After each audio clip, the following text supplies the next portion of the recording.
Alright guys, just real quick, when you set the table up and do everything the way I set it, everything should be fine. But the one thing I always check for, you don't have to, but you should, is I always look at the pin bottoms when they're just touching the deck, and I make sure I see some kind of pitch. It can only be a little bit, it doesn't need to be that much, just enough. Because the machine was designed to spot pins like this, toe heel. So, if you have too much toe, you'll notice because the pins will go like this, and you'll actually see them start falling forward, or fall out of the cups during spotting. Not enough, and you'll see this.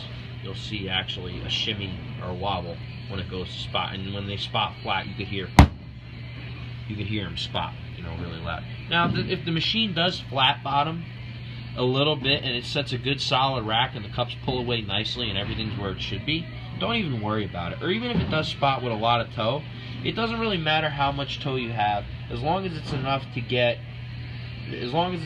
for the machine to operate smoothly. Everything works as it should. Every machine's a little bit different. That's just how they are.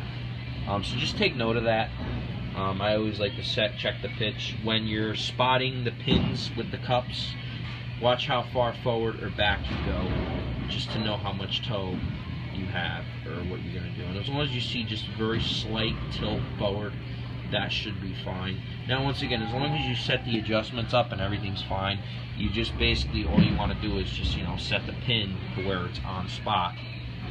But you got to remember, it could be slightly forward or slightly back, and that little bit of difference could make a difference in how the machine's spotting. So just all this stuff take into consideration when you're doing these adjustments. If you're having an issue with a table and everything's good on it, and it's something with this, you don't need to go through and do all my adjustments to make it spot good. I mean, if you have the adjustment room, you can get under there and make slight adjustments to the stop bolt, spot rod, or leveling rods to get a little bit more of this. Or if the cups are too far forward and you have all the adjustment to go back with the cups to get this. So just remember, this is all starting point to doing this stuff. But just remember, take that into consideration to, always check that when you're adjusting the cups to get the pins on spot. I just wanted to tell you that. Alright guys, that's it.